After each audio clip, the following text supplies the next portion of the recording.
힘없는 자 우리 주얼굴 볼 때까지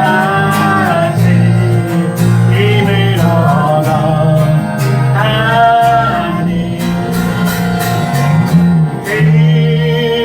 그리소서 만군의 주 하나님 구하오니 이 땅 축복하소서.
일단 축복하소서.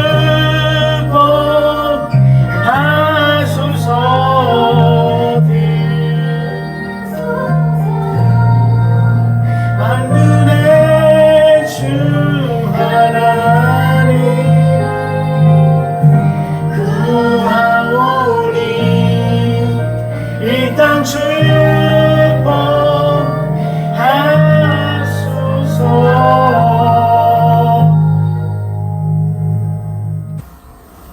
여호와의 주께서 주의 땅에 은혜를 베푸사 야곱의 포로된 자들을 돌아오게 하셨으며 주의 백성의 죄악을 사하시고 그들의 모든 죄를 덮으셨나이다. 아멘. 사랑하는 풍성하시사 우리에게 은혜를 베풀어 주시고 포로된 자들을 자유케 하시며 죄악을 사하시사 구원의 길에 인도하시는 아버지 하나님, 오늘 예수 그리스도의 나심을 기다리는 성도들에게 정말 포로된 것들로부터 자유하게 하시고 우리가 주님 앞에 나아가 회개할 때 그 모든 죄를 정말 그 더러워진 예복을 보혈에 씻을 때 눈과 같이 정결하게 하여 주시옵소서. 이 시간 이곳에 임재하시사 우리의 찬양을 받아주시는 하나님만 찬양하오니 이곳에 함께하여 주시옵소서. 감사드리며 사랑하는 예수님의 이름으로 간절히 기도드립니다. 아멘. 나는 전능하신 아버지 하나님 천지의 창조주를 믿습니다. 나는 그의 유일하신 아들 우리 주 예수 그리스도를 믿습니다. 그는 성령으로 잉태되어 동정녀 마리아에게서 나시고 본디오 빌라도에게 고난을 받아 십자가에 못 박혀 죽으시고 장사된 지 사흘 만에 죽은 자 가운데서 다시 살아나셨으며 하늘에 오르시어 전능하신 아버지 하나님 우편에 앉아 계시다가 거기로부터 살아있는 자와 죽은 자를 심판하러 오십니다. 나는 성령을 믿으며 거룩한 공교회와 성도의 교제와 죄를 용서받는 것과 몸의 부활과 영생을 믿습니다. 아멘.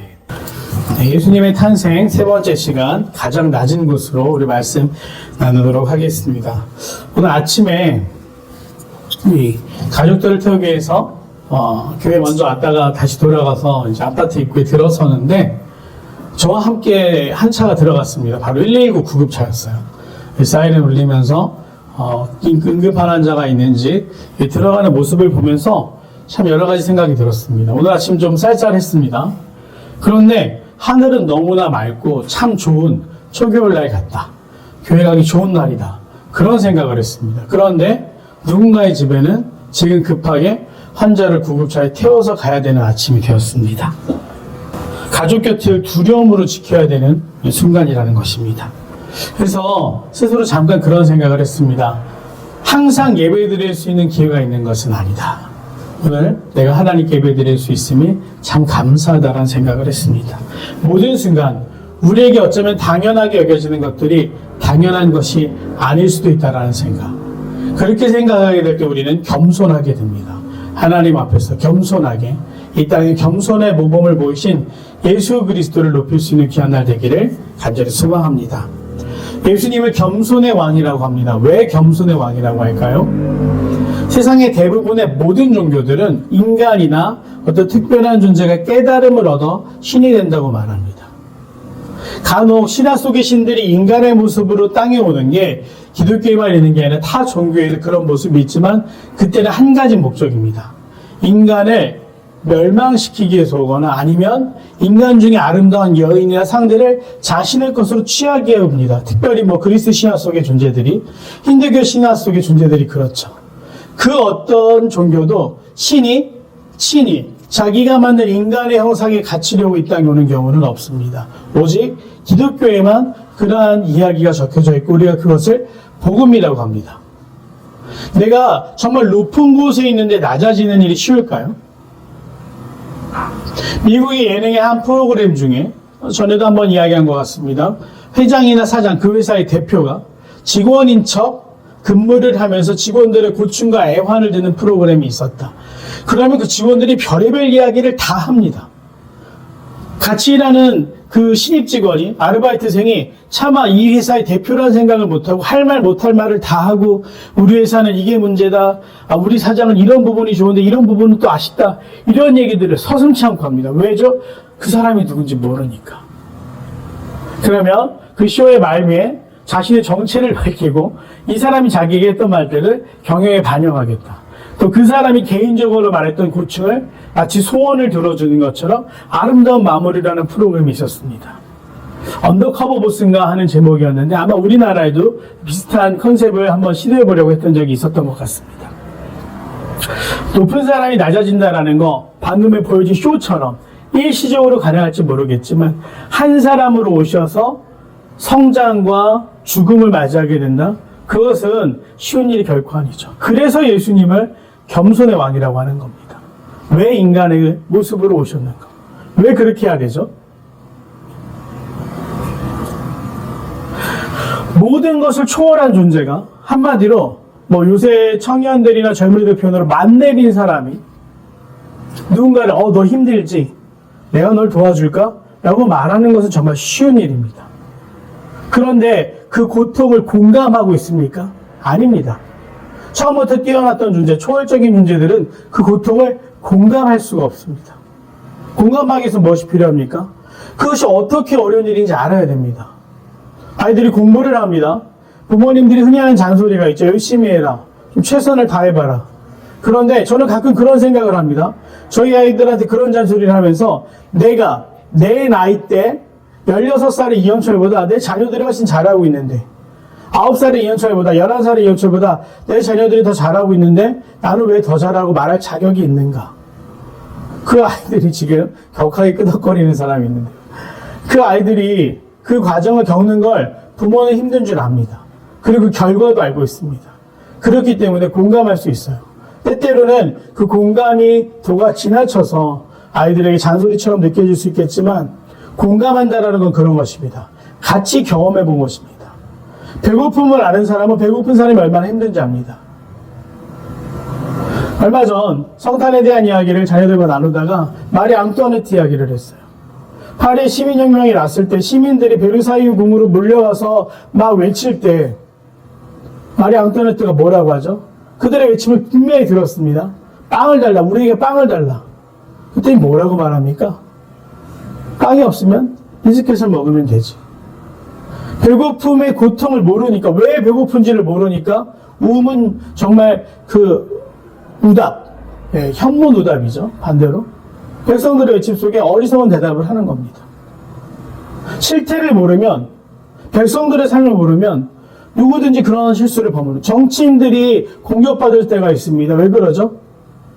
괜히 서민들 이해하는 척 장을 보거나 라면 가격을 이야기하거나 뭘 할 때 잘 알지도 못하면서 얘기했다 망신을 당하는 경우가 있습니다. 진짜 배고플 때 배고픔이 뭔지 모르는 거예요. 설령 과거에 배고팠을지라도 지금은 배부르기 때문에 그 배고픔에 대해서 잊은 것처럼 행동합니다. 그런데 예수님은 그렇게 하지 않으셨습니다. 진짜 낮은 곳으로 오셔서 어떻게 하십니까? 모범을 보이셨습니다. 오늘 예수님의 탄생의 증거가 바로 거기에 있습니다. 예수님이 태어나신 곳은 베들레헴이었습니다. 다시 호적 정리를 하라는 명령을 내리자 유대인들도 호적 정리를 하기 위해서 고향으로 돌아갑니다. 그래서 예수님도 베들레헴, 예수님의 부모님이 임신해 마리아가 성수태를 한 중에 베들레헴을 가게 되고 그 여정이 결코 쉽지는 않았지만 명령을 지켜야 됐기 때문에 가다. 결국 어떻게 됩니까? 노상에서 출산을 해야 되는 그런 위험에 이르렀습니다. 여기저기 문을 두드리면서 찾는데 이미 호적을 하러 온 사람들이 많았기 때문에 빈 곳이 없었습니다. 근데 우리가 오해해서 안 되는 건 베들레헴에는 여관이 없었습니다. 그게 헬라어 번역의 미묘한 차이인데요. 헬라어의 단어로는 손님을 맞는 방. 우리나라에도 비슷한 표현이 있습니다. 사랑방이라는 표현이 있습니다. 손님이 왔을 때 머무는 게스트룸.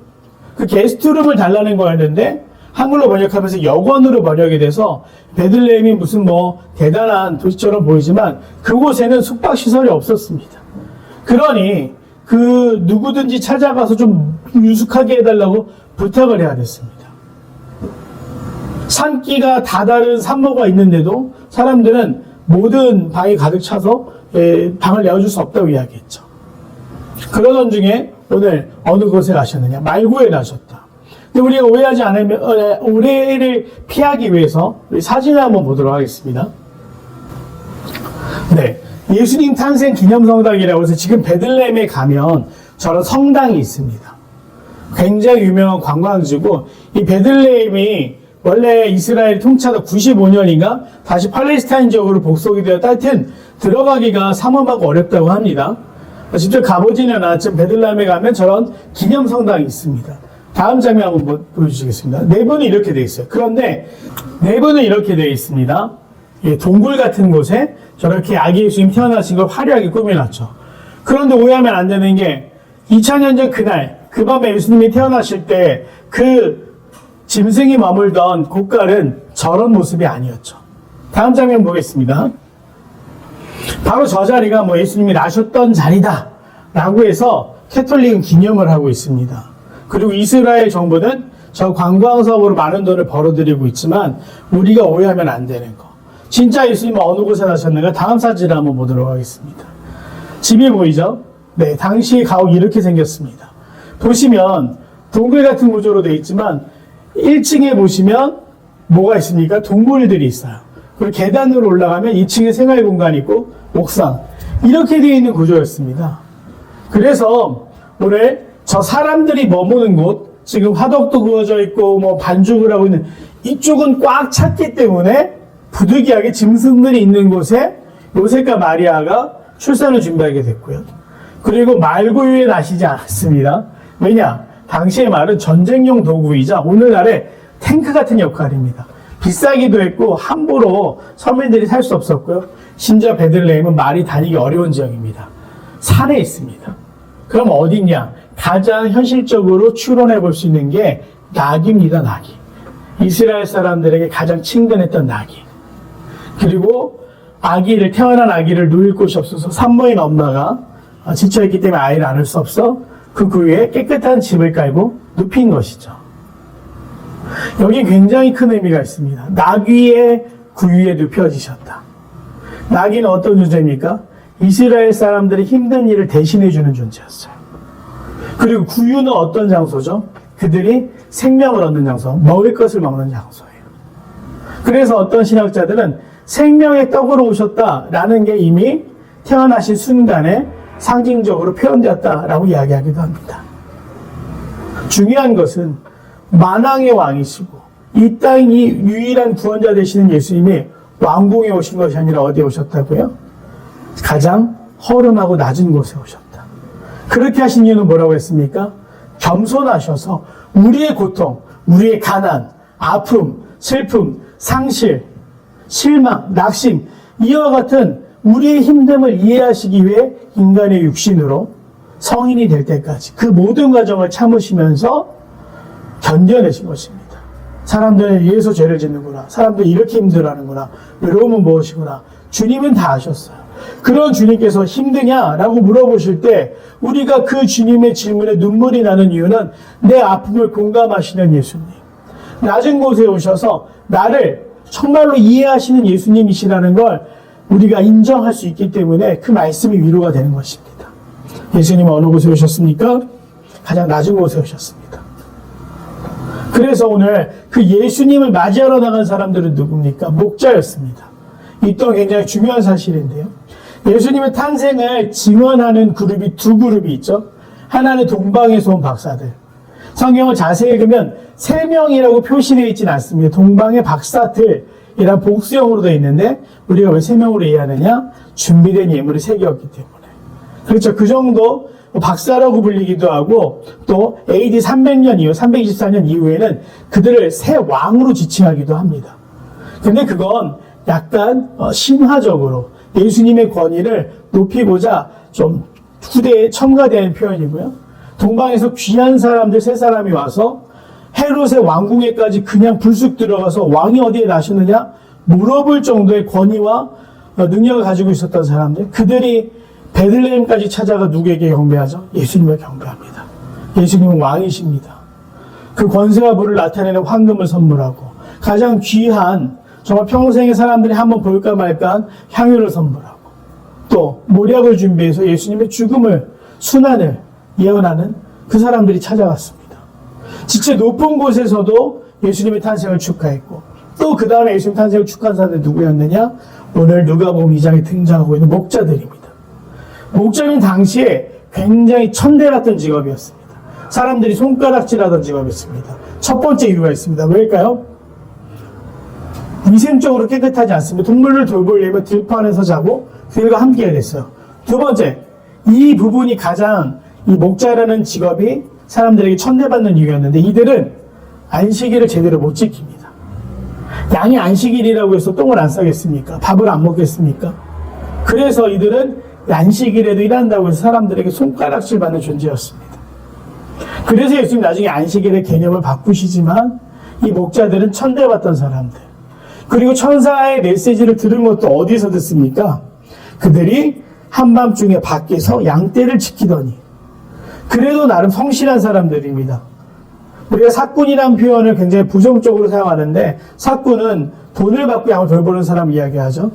근데 그래도 사꾼은 남편입니다. 돈을 받고 돈 받은 값을 못하는 사람들이 있습니다. 자격이 없는 것이죠. 근데 이 성실한 양치기들, 목자들은 한밤중 양떼를 지키는데 하나님의 사자를 경험하게 되고 그 하나님의 사자로부터 무서워하지 말라. 보라 내가 온 백성에게 미칠 큰 기쁨의 좋은 소식을 너에게 전하노라. 오늘 다윗의 동네 너희를 위하여 구주가 나셨으니 곧 그리스도 주시니라. 즉 메시아가 이 땅에 오셨다라고 이야기를 하죠. 그리고 강보에 쌓여있는 아기를 보리니 이것이 표적이다. 오늘 다윗의 동네 베들레헴을 찾아가라. 그곳에 아기를 보게 될 것인데 그분이 바로 메시아이시다. 그리고 천사들이 찬양하는 소리를 듣게 됩니다. 하늘엔 영광이요 땅에서는 하나님 기뻐하신 사람들 중에 평화로다. 너무나 은혜가 되는 이름 아닙니까? 저도 자녀 이름을 지을 때 이것을 반영해서 지은 아이가 있어요. 하나님께 영화로운 노래와 같은 삶, 세상 가운데 평화를 전하는 삶. 정말 이 얼마나 아름다운 이름입니까? 이 이름을 가진 아이가 그곳에 있다. 그래서 목자들은 어떻게 하죠? 듣고 울리지 않습니다. 그 즉시 베들레헴에 가서 아기 예수께 경배합니다. 또 그리고 그들의 증언을 통해 예수님의 탄생이 증언된 것입니다. 예수님이 실제로 이 땅에 오셨고 우리와 똑같이 우리의 어려움과 아픔을 이해하시기 위해서 겸손하게 인간의 육신으로 성장의 모든 과정을 겪으신 후에 십자가에 달리셨습니다. 오늘 겸손의 왕으로 오신 예수님, 우리와 공감하시고 우리의 아픔을 공유하시면서 참된 위로를 전하시는 그 예수님이 이 땅에 오신 것, 바로 가장 낮은 곳으로 오셨다라는 것. 특별한 사람들, 특별한 능력이 있거나 특별히 뛰어나거나 특별히 깨끗하거나 거룩하다고 말하는 사람들에게 오신 것이 아니라 가장 죄인들, 가장 연약한 사람들, 가장 낮은 곳에서 신음하는 사람들을 위해 오셨다라는 것을 우리가 기억하시면서 차별함 없이 모두에게 구원의 길을 열어주셨습니다. 우리가 기억할 것은 그러나 모두가 구원을 받을 수 있는 것은 아닙니다. 듣는 사람, 그 예수님이 이 땅에 가장 낮은 곳으로 오셔서 나의 구원자가 되심을 믿는 사람들에게 구원이 선물로 주어진다는 사실을 기억하시면서 오늘 가장 낮은 곳에 오신 예수께 감사할 수 있는 대림절 기간이 되길 간절히 소망합니다. 주님은 부끄러운 나의 모습도 온전히 받으시고 연약한 나의 모습도 온전히 받으시고 우리를 이해하시면서 품어주신다라는 것을 기억하시면서 대림절 그 사랑 가운데 깊이 들어가 하나님의 위로와 평안을 경험할 수 있는 귀한 성도들이 되게 간절히 소망합니다. 기도하겠습니다. 은혜로우신 아버지 하나님, 주님이 이 땅에 오심을 감사드립니다. 가장 낮은 곳에 오셔서 우리의 삶을 공감하시고 이해하시며 위로하시고 구원의 길로 인도하신 그 사랑과 은혜에 감사드리며 이 대림절 주님을 더욱더 사랑한다고 고백할 수 있는 삶 살아가게 하옵소서. 이 대림절 더 감사하며 살아가게 하옵소서. 오직 주님이 오심을 기다리고 소망하며 재림의 그날에는 부끄럽지 않은 모습으로 주님 앞에 설 수 있도록 성령께서 우리를 인도하여 주시옵소서. 감사드리며 사랑하는 예수님의 이름으로 간절히 기도드립니다. 아멘. 이제는 우리를 위해 가장 낮은 곳으로 오셔서 우리가 공감하시며 위로하시는 예수 그리스도의 놀라운 위로와 오늘 우리를 사랑하셔서 끝까지 품으시고 가장 소중한 곳으로 구원의 길을 열어주신 아버지 하나님의 크신 사랑과 오늘 우리에게 힘주시사 그 길을 감사하게 걸어갈 수 있도록 인도하시는 성령의 내주 역사하심이 주님 앞에 나와 예배하는 귀한 성도들의 삶 가운데 또 주님의 나심을 재림을 기다리는 귀한 기다림의 성도들 가운데 영원토록 함께 하시기를 축원하옵나이다. 아멘.